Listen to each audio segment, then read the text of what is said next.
guys! Welcome back to our vlog! Alright, so ito sila na guys, oh. Nakita ko. Ayan siya. And for this vlog, we're going to... Walaan nyo kung saan. Fukuoka, Japan! Yeah, parang hindi nyo naman nakita sa thumbnail ng YouTube, di ba? So, yeah, we're going to Fukuoka, Japan today. Our flight is at 2 p.m. via Cebu Pacific. Now, before I tell you about that, nandito kami ngayon sa A-Lounge here in NAIA Terminal 3. And I would say na mas malaki to kaysa doon sa unang lounge na pinuntahan namin last August when we went to Bali. And may food din sila. Meron silang lugaw, meron silang pasta, meron silang parang breakfast meal nila, corned beef and egg with rice. They have granola or mga ground granola. They have bread, they have coffee, they have drinks, and they also have wine and beer. Mamaya kukuha tayo bago tayo malis. So, nakapag-lounge kami because of my priority pass. So, yung mga BDO Platinum holder is merong free access. Merong complimentary priority pass, and then may kami access din sa mga lounge. And mas maganda dito kasi mas malaki siya, and mas madami mga upuan kaysa dun sa previous naming lounge nung nagpunta kami ng Bali just last year August. So konting kwento lang before we go to our boarding gate. So we have less than an hour before we go to our boarding gate. 2:20 pa yung 1:20 pa yung aming boarding, and it's around 12:40 pa lang. So mamaya na tayo umalis. Kakain pa nga tayo ng mga isang beses pa bago tayo para masulit natin yung lounge, diba? And pagpunta namin dito, dumating kami na maaga, mga 9 a.m. So nagbayad ako ng travel tax. So nagbabayad ako ng travel tax dito kasi marami namang counter in travel tax, unlike before. Kasi pag sa Cebu pa ka nagbayad, may option to pay your travel tax via sa Cebu Pack or sa airline mo. Kaso may additional cost na I think 100 or 200 yata yung babayaran.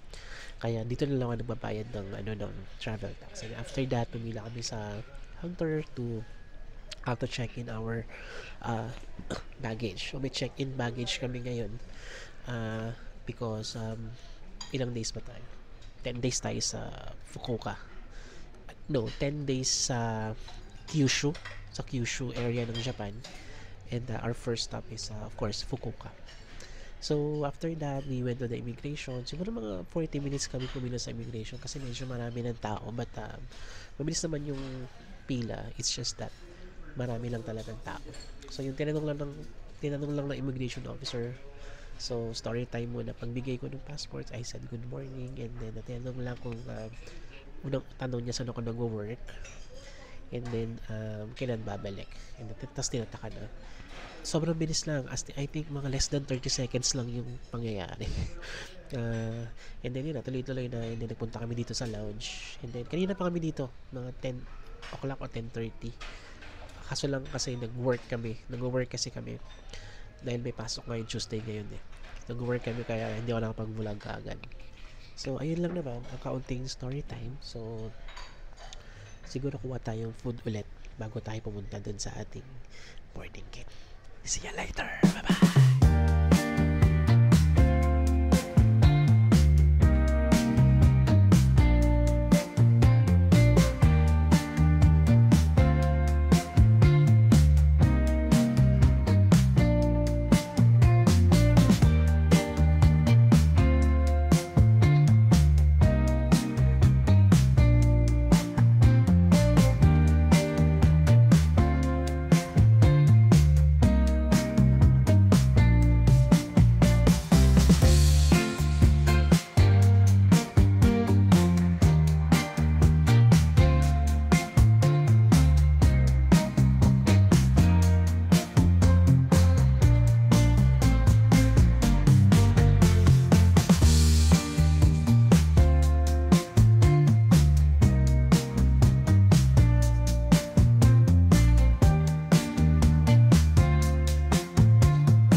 Guys, sa Fukuoka na kami and we're 6 degrees ngayon, yung 6 degrees yung ground temperature.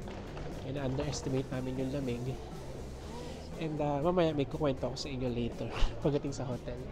So ngayon, ay nahanap muna namin yung shuttle bus going to the subway kasi magka-subway tayo. So kagandahan dito, marami namang signage at magaganda yung mga signage.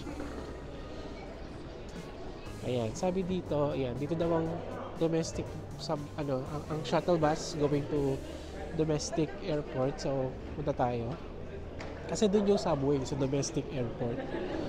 So lalabas tayo at napakalamig.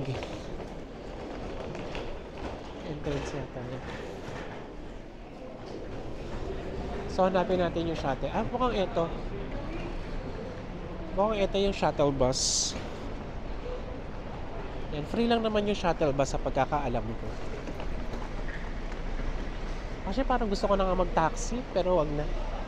Napagastos na tayo ng malaki ngayong araw na to dahil sa hindi inaasahang pangyayari.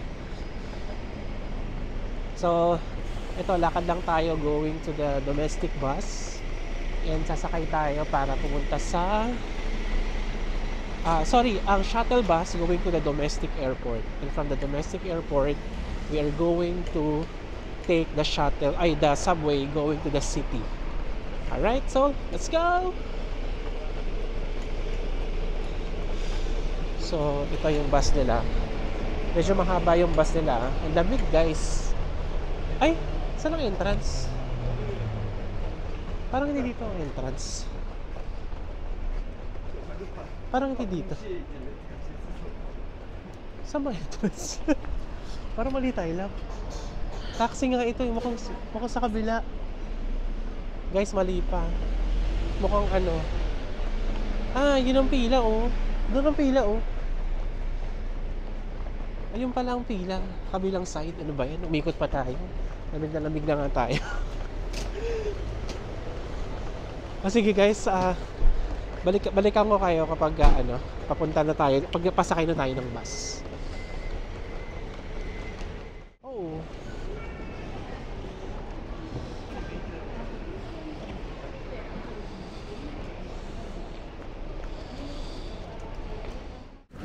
Alright guys, ito na yung subway. So diretso na tayo sa subway. So pagbaba namin dun sa bus sa likod. Ayan. So ito lang yung subway. Nasa harap lang niya. So baba tayo. May escalator ba? Ayan, may escalator naman. Ayan o, subway. So we're going first to Hakata Station. And then from there, transfer tayo going to Tenshin.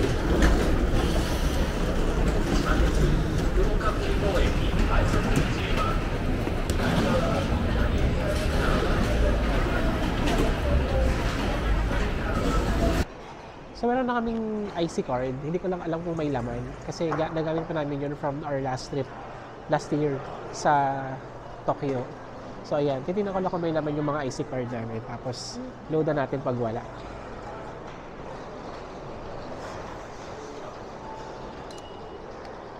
Okay. Matapos ang medyo matinding labanan. Tayo ay sasakay na tayo ng airport line going to Hakata Station. Hindi ko alam kung ilang station away to, but basta Hakata Station yung bubabaan natin. Ito yung pinaka-stressful na pagdating namin sa Japan. Later, mag-story time tayo, pero for now, punta muna tayo ng Hakata.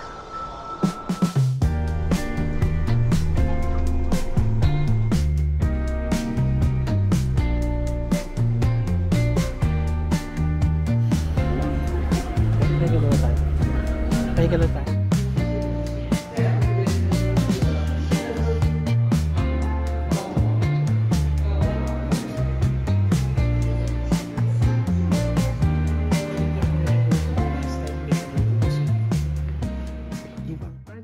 Nandito na ngayon sa hotel natin. So, pakita ko muna yung room namin para makita nyo siya ng fresh na fresh.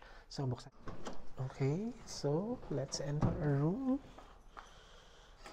Let's put in the key card. Alright.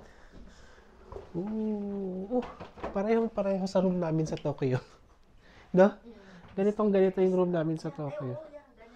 Ganito. Ayan, no?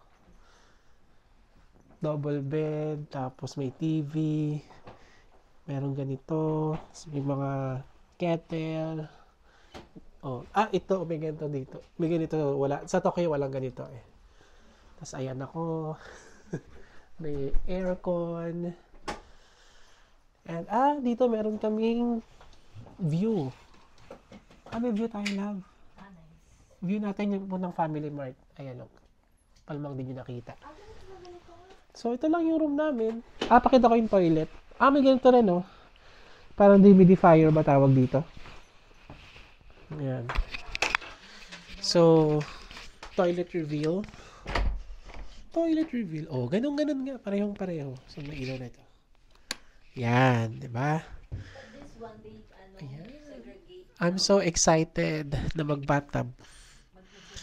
Ayan. Talaga may segregation. Okay, ano.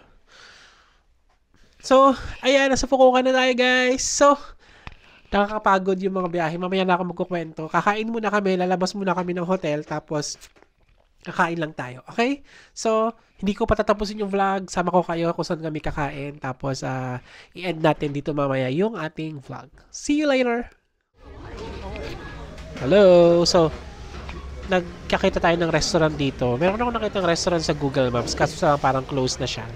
So, nakita namin itong parang happy hour yung tawag. Tapos, namurahan ng gyoza. Yung gyoza nila parang 7 pieces, 250 yen lang. Hindi ko lang alam kung gaano kalalaki. Tapos nag-order kami ng rice, saka ng iba pa. Tapos nag-order ako ng beer. This one. Medyo mura yung food nila. Pero yung tinotal natin, parang naka 2,000 yen din kami. Pakita namin sa inyo yung order mamaya. Pakita ko na lang pala yung menu sa inyo. Wait lang.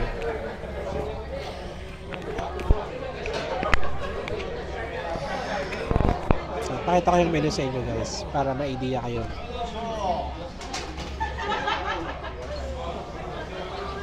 So, ayan yung restaurant. Happy Hour yung pangalan. Tapos, ito yung menu niya, oh. Kasi sabi kong 250 ng gyoza. Pero, hindi ko alam kung gaano kadami yan. Tapos, meron sila ito. Ito, in-order namin itong stir-fried with vegetables, saka pork fried rice. Yan. So, antayin natin yung food natin. Tapos, pakita ko sa inyo. Alright guys, ito na yung order namin. So, pero may kulang pa eh. Kulang pa na isang dish yung gulay. Kulang pa ito ng parang gulay. Pero, gutom na kami eh. Ito yung fried rice. Ito yung gyoza na 100 pesos lang. Ito naman nasa 300 na to. So, tikman natin.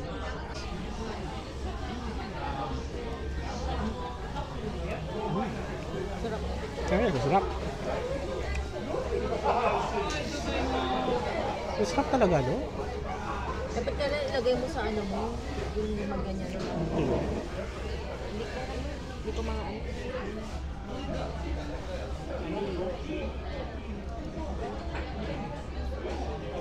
Ganyan ka lang. Ano to?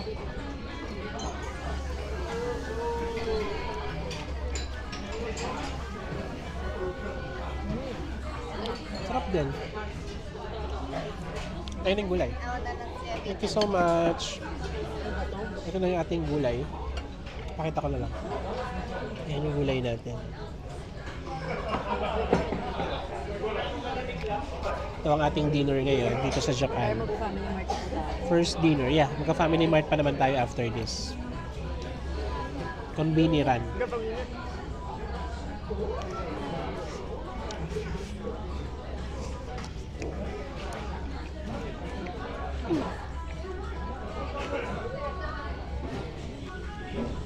Sarap. Sarap. Fresh vegetables and sarap nung ano, nung umami flavor niya. Sarap.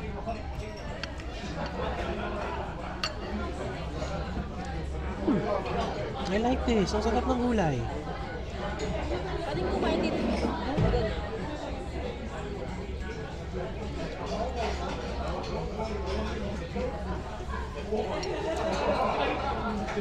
Orange and beer.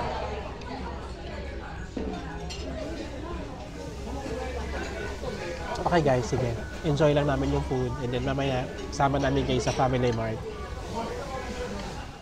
Okay, we're back here in our hotel. Yan, ayusin ko lang saglit yung ating camera. So, nandito tayo ngayon sa Toyoko Inn at nakapag-freshen up na tayo, nakapag-shower na.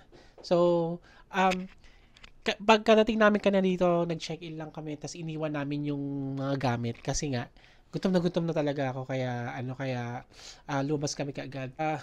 Story time lang kanina. So, pagdating namin ng Fukuoka airport, actually medyo medyo backstory lang. Sobrang busy rin kasi sa office kaya hindi ko din talaga naharap yung mga dapat kong gawin. Although kapag research naman ako, it's just that itong mga nakaraang linggo, sobrang dami talagang ginagawa sa office. Una, yung sa lounge kanina, although nakapag-lounge naman tayo, nakalimutan ko na nag-expire na pala yung yung priority pass access. Nag-expire siya noong December 2024 kasi nga napalitan ako ng bagong credit card kasi nag-update din yung credit card ko sa BDO last year, December din. Kaya nag-update siya. So, nung papasok na kami sa lounge, hindi tinatanggap, tapos invalid daw. Nung tinignan ko sa app, expired na nga, and sinek ko dun sa app din, kung bakit, kasi nga yung card ko rin naman na bago. So, nagawa ko namang i-register yung bagong card at nakapasok kami kaagad. So, yun yung kanina sa lounge. So, make sure na you have the right credit card and you have the right access pag pupunta kayo ng mga lounge. Tapos, quick story time. Dahil nga maraming ginagawa, isa sa hindi ko nagawa pala is yung i-activate ka agad-agad yung eSIM na gagamitin dito sa Fukuoka. Binili ko yun sa Klook, for 10 days. Sobrang mura lang niya, around siguro 650 pesos. Kasi ang tagal ko nang binili. Tapos 1 gig per day siya for 11 days na ng stay namin dito. Inactivate ko siya sa airport sa atin, which is tama naman. Kaso lang parang hindi ko alam kung nagtapos. Alam ko natapos kasi nung chinek ko sa app, activated naman siya. So na-activate siya. Pagdating ko dito namin sa Fukuoka, hindi siya binabasa, hindi na-detect yung eSIM. Yung phone ko kasi meron nang nakalagay na eSIM kasi back in last year, bumili kami ng eSIM din sa Klook din. Same vendor din ng pinagbila namin sa Klook. Sa Bali naman. And confident ako na bumili ulit doon sa Klook kasi nga sa Bali walang problema. Inactivate ko sa airport, paglapag ng Denpasar sa Bali, meron na agad signal at nakakapag-internet na kaagad. Dito, ang tagal, hindi talaga hindi mabasa hindi ma-detect. Since need namin yung internet for navigation, yung internet naman sa airport, hanggang airport lang, hindi mo naman pwedeng madala. Kahit i-download namin yung map, mahirap pa din kasi kailangan talaga may internet connection at mas okay kung may internet connection ka habang nagta-travel ka. Dito sa Japan, kasi yung mga train, yung mga kung may delay, etc. So, siguro mga 30 minutes to 1 hour kami sa airport kasi finifigure out ko kung paano ba siya ma-detect. Ayun. Tapos, plus pa doon na-lowbat yung phone ko na. We ended up buying a broadband, yung internet na yung usual na binibili natin. Pakita ko sa inyo bukas. So, yung parang roaming siya. Yung Wi-Fi Ninja ba yun? Tapos, kagandahan nun, dalawa na kami nila na doon. Tapos, 1 gig per day. Inabot din kami ng mga magkano rin. 2,500 pesos din for 11 days kasi yung count nila ng day is starting today. Kaya ayun, 2,500 pesos yun. So kasi kailangan din namin nila ng internet, reliable internet kasi nga nag-work din kami sa umaga dito sa Japan. Tapos sa hapon kami lumalabas para mamasyal. So, ayun, yun yung quick story time. Kaya, ewan ko kasi nga doon sa Bali okay naman siya eh. Pero naging confident talaga ako na magiging okay siya. Yung pagdating dito ayaw niya, ayaw niyang gumana. Pero hopeful pa rin ako na magamit ko siya para at least yung isang wifi kay Lana, tas yung eSIM sa akin sa phone ko. So, ayun lang guys. So tomorrow will be a long day. Actually not a long day kasi in the morning like what I've said, mag-work kami. And then in the afternoon or mga 11 a.m. to 12, we'll be going to I think the Zaifu Shrine. DIY lang yun, DIY lang. So, ayun guys, I hope na enjoy nyo to. Nakatulong itong vlog na to kung pupunta kayo din sa Fukuoka at nakakuha kayo ng tip sa mga experience na namin papunta dito. So, ayun lang. Maraming salamat and thank you guys for watching. See you tomorrow. Bye-bye! Ito guys yung yung hotel.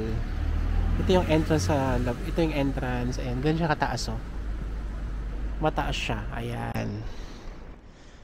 Yan. Tapos, may breakfast rin sila. Yung breakfast sila, bread lang. Saka, masarap na bread, coffee, tapos may juice sila. And then, they also have, yan, yung hotel to pa. They also have onigiri. No, maraming klase ng onigiri.